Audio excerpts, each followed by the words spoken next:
Hi, welcome back, guys. Today we're going to do a little bit of looking at some different products that I've been experimenting with over the past few weeks, months and years. Use in the gardens, either using them for hanging baskets and hanging pots, as well as labelling different plants different ways, whether or not we're using standard nursery tags, different uses, using pencils, pens, digital labelers, those kind of things, as well as the different kinds of tags that are available now. So because I've got so many plants, and as some of our gardens get larger and larger, identification of the plants is something that we need to do, and finding things that last a lot longer than just a couple of weeks or months before we're having to replace them is pretty important. So there are a couple of different options that for labelling plants you can use. Really simple method, and quite, I guess, environmental, these sort of tongue depressors where you can write either with pencil or with a garden marker that's not going to fade over time, and these would then be able to be reused. So that's probably an option. It's not the cheapest option, but it is an option. On top of that, we have our standard plant nursery tags, which come in a range of sizes. Just ensure that you get ones that are UV treated so that they don't become brittle or change colour over time.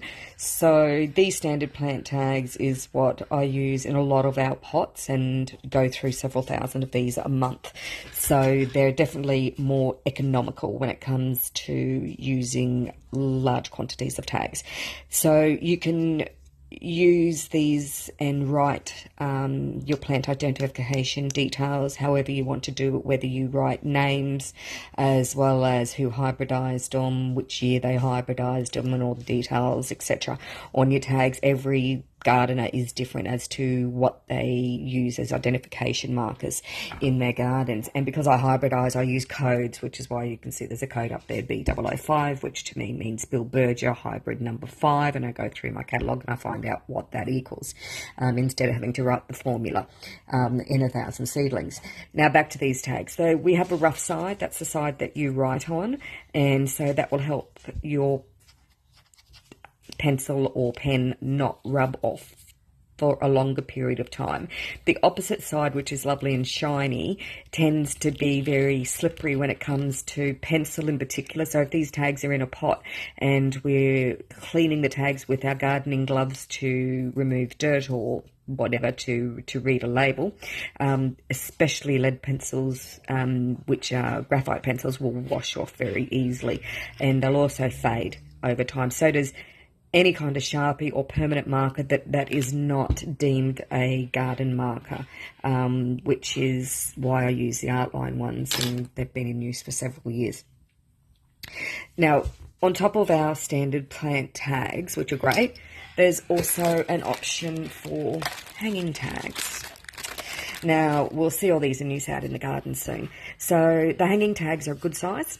And again, they've got a smooth surface as well as a rough surface, but they're split at the top so that you can either hang over the hanging hooks, or if you're not using hanging pots, these split tags insert into the sides of the pots themselves as well, especially the pots that have got the little holes plugged out of each side of them. They don't have the holes plugged out, that's fine. They still fit nice and flush and flat up against the pot surface. And so for me, with a lot of hanging plants in the nursery, as we'll see, the Bill Burgess identification of different hybridizers for me is a bit easier when I've got thousands of plants. So they come in a range of colours. So if I can use a different colour for a different hybridizer. Now, once again, you can label them. You can write directly on the tags. I'm using them simply as an identification reason, and so I don't need to write on the tags. But if I want to be able to identify a plant that's a little bit out of my vision field, and I wear glasses to read, and if it's a little bit out of my vision field, then I can mark these ones as well up a bit higher and be able to identify them. Another option, there's a few.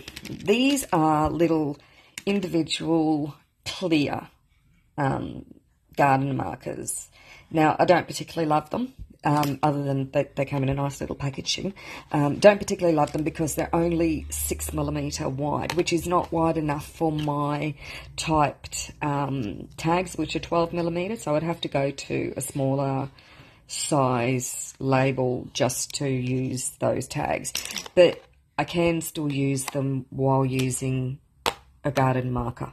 But you can't write on them with pencil. They're smooth, but they're clear. So for people that don't like to see plant tags, because there are people out there that don't like to put plant tags because they don't like colours or tags sticking out in the garden, things like that. So for those that don't want to be able to see the plant tags, there are clear options available. Not the cheapest option either. Now, for those that really want something that is going to last and stand up the test of time, these aluminium markers, which are available, I think these ones came from Amazon from memory, which are really good. They're flexible, so they are aluminium, so they won't rust in the weather. Double-sided, of course.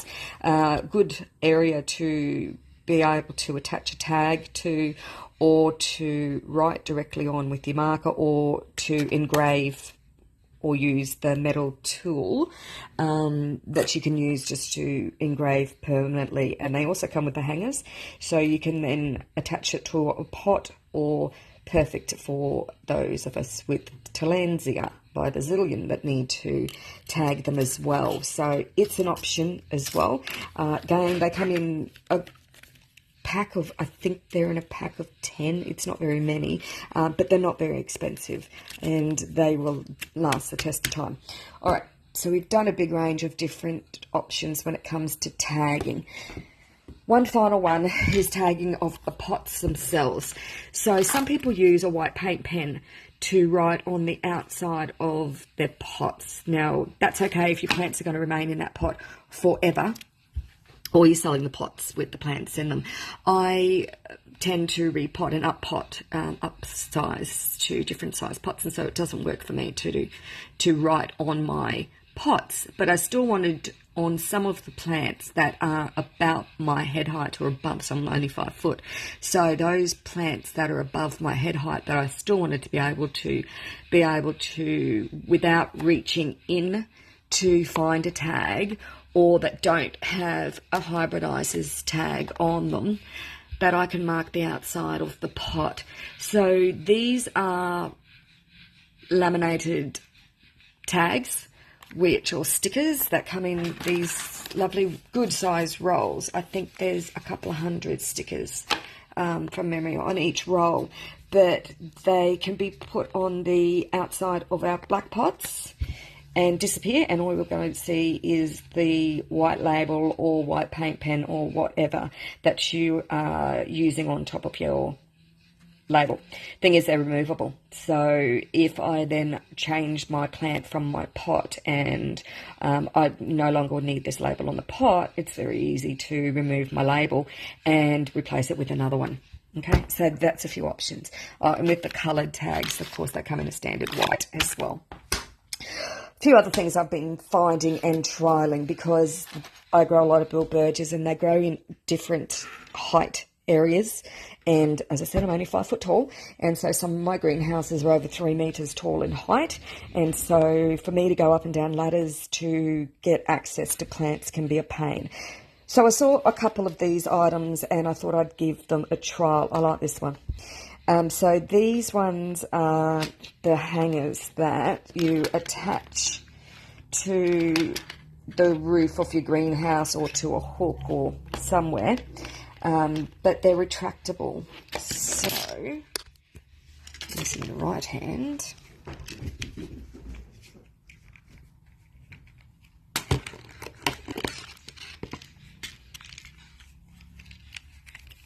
Takes me a minute, sorry, trying to do this with one hand.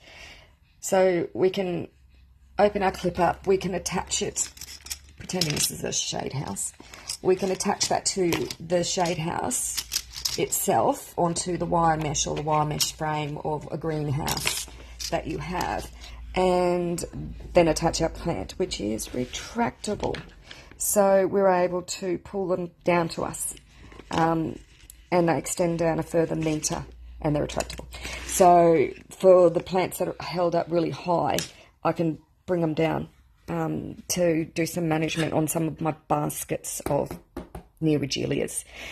So I've got a couple of different sizes just to see how they go. They're supposed to both be able to take the same weight of pot. I doubt it, looking at these little tiny ones. That look like my ones I used to have as nursing lanyards. But we'll see. We'll give them a go. All right. Now we've got some different hooks and hangers. Now, 2 different types of S-hooks that I use all the time when I'm doubling up on my pots, and I'll explain that when I go outside, and you'll see how these are used.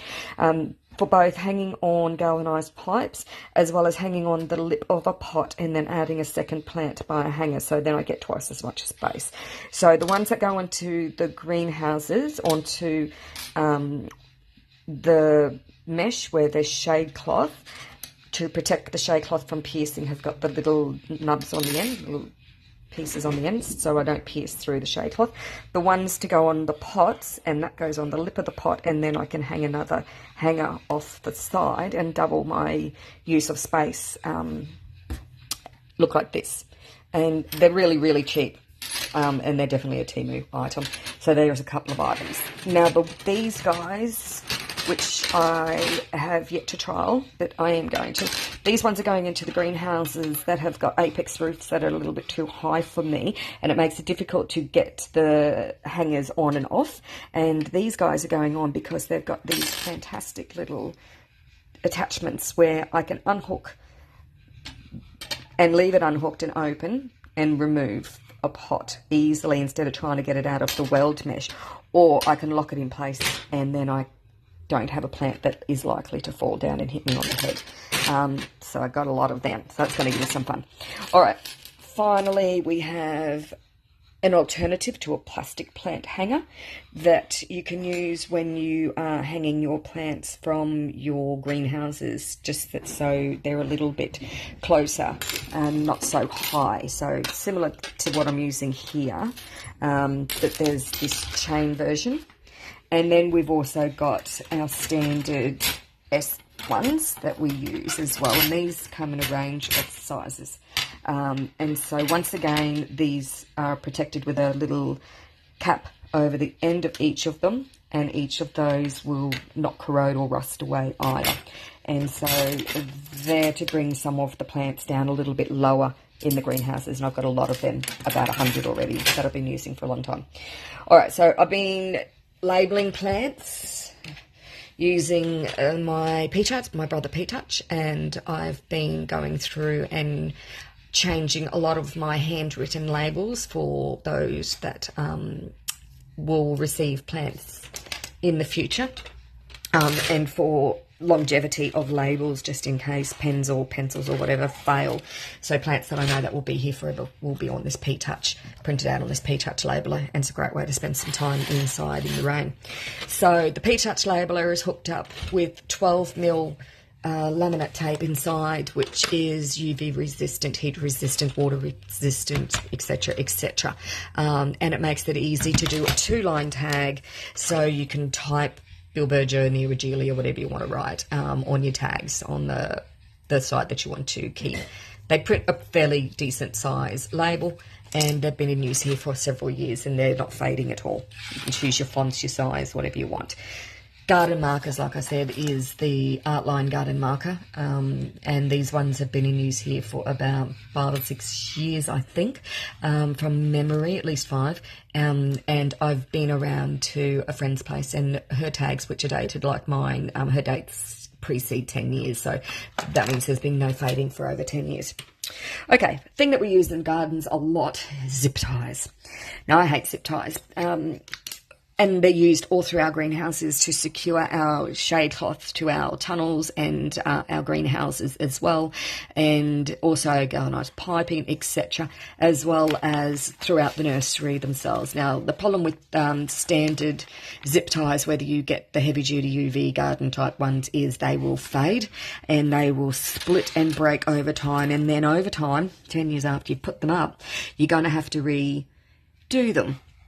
And 10 years later, as you're 10 years older, it becomes harder. So I found stainless steel, which probably people knew about, that I just didn't. But stainless steel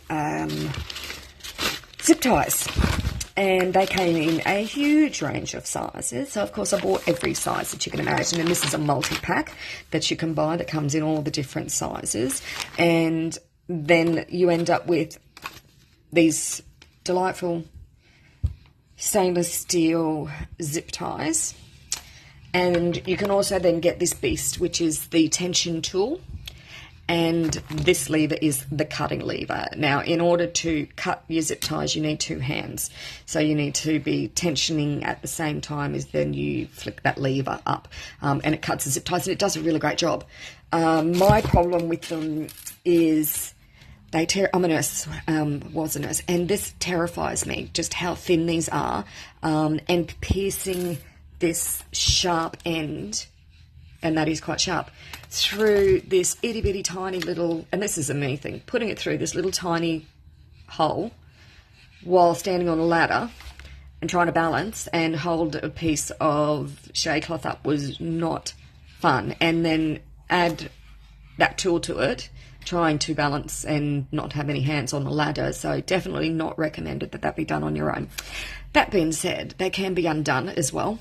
And so once they've been done up, so once they've been secured, if you do happen to need to unsecure them, you can either feed a second one of these through. I tried that way. I looked it up, and apparently you could thread this up inside there and it works. It didn't work for me. But one of the packs came with this tool. And this tool, when inserted back inside the metal zip tie where you've inserted it, will undo it. So that's going to be useful for those that accidentally do the zip ties up and they don't mean to. Let's go out in the garden and have a look how some of these things have been put into use.